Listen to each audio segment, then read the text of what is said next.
might seem crazy what I'm about to say. Sunshine, she's here. You can take a break. Welcome back. Weekend game plan on TSN 690, just ahead of Habs breakfast. Your lineups for tonight, live on TSN 690, Toronto against Montreal. The way it should be. Dan and Sergio on the call, the way it should be as well. Right now, let's get to the Amateur Sports Report. Weekend Game Plan gets out into the community with Suburban Newspaper sports editor Mark Lidbetter and the Amateur Sports Report. Sports at thesuburban.com to reach Mark. All right, Mark, on the field. Give it to us. And over the past 2 years, the Academy of Baseball de Canada has dealt with working through the pandemic and has implemented changes suggested by recommendations made in the Better Sports Report done for Baseball Quebec's high performance program. And even with all those obstacles placed in the ABC's way, interim program director Maxim Hockhausen helped the ABC to take it to another level. And with the ABC ready to move into the second phase of their rebuild, Hockhausen is going to return to his coaching duties as coordinator of positional players. So moving forward into phase two, Baseball Quebec is bringing back 2 former players and promoting from within to make the core management group to help ABC usher in the next phase. You're going to have Justin Therrien, Douglas Toro, and Marc-Antoine Bérubé bringing their collective knowledge, experience, and skills and network of contacts to enable ABC athletes to achieve their goals. Therrien, who was drafted by the Phillies in 2011, will serve as the program's director of operation. And Toro is the second member to join the new ABC leadership trio. He's the brother of Major Leaguer Abraham Toro, and he'll serve as director of player development. And Bérubé will see his task increase at the Academy as the new director of performance, where he'll have the role of establishing a vision in relation to performance of the players. And we've been cranking out some real quality players going down south of the border for education and further. Absolutely, yeah. All right, elsewhere on the road here, and it's Mark. I'll cycle into this joke. Oh, okay.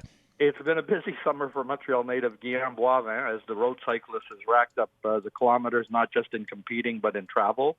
His latest stop was in St. George, Quebec for the Canadian Road Championships, where he won his 3rd national crown and his 2nd elite title, the first coming in 2015.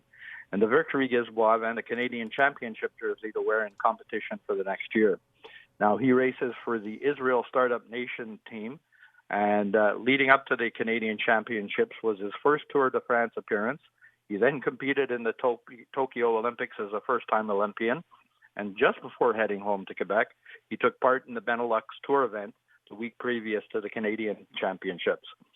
Now, in St. George-de-Beauce, the riders faced a tough hilly course for the 528-kilometer circuits and then back into St. George. So adding to the challenge of the race were also the windy conditions. And they proved too much for many of the competitors as 2/3 of the participants dropped out of the race. Now, the 32-year-old Boivin was part of an early breakaway pack that had Olympians Anton Duchesne, Hugo Houle, and Derek G in there. And he made his move 50 kilometers to go in the race, pulling away from the pack on a solo ride to complete the 198.8 kilometers. And he crossed the finish line within 2 minutes ahead of the silver medalist. Not bad for 32. Yeah, not bad at all. All right, finally, Mark, some tennis action. Yep. And at the recent U16 Outdoor National Tennis Championships, Quebec players made their way to the finals in 3 of the 4 categories contested for. And in the girls' draw, there was no surprise as number 1 seed Martiana Australia-Gallo of Alberta defeated Naomi Zhu, the seeded second of Quebec, in 2 sets. And then in doubles, Quang Qi Zhu and Zheng Yu of Quebec won the boys' side at the outcome of a heated match against Kai Berg of Alberta and Keegan Rice from Saskatchewan. It went 6-7, needed a tiebreaker, 7-6, needed a tiebreaker, and then 10-5 to decide it. Now, Josie Uzero of Quebec partnered with Ellie Daniels of Ontario, and they prevailed on the girls' side when they bested Ontarians Madison Lee and Orly Ogilvy in the girls' doubles. So lots of good tennis players coming out of Quebec, too. Sports@thesuburban.com is the email address if you want to speak to Mark, or if you have something for this weekly segment or for the newspaper. It is Weekend Game Plan here on TSN 690. Hour number 2 upcoming. We'll chat with Matt Cause. Always a lot of fun. But up next, it is Habs Breakfast. That means more of your texts at 11-690 and our chance to go over tonight's lineup as well as the most important player to the Canadiens' playoff chances.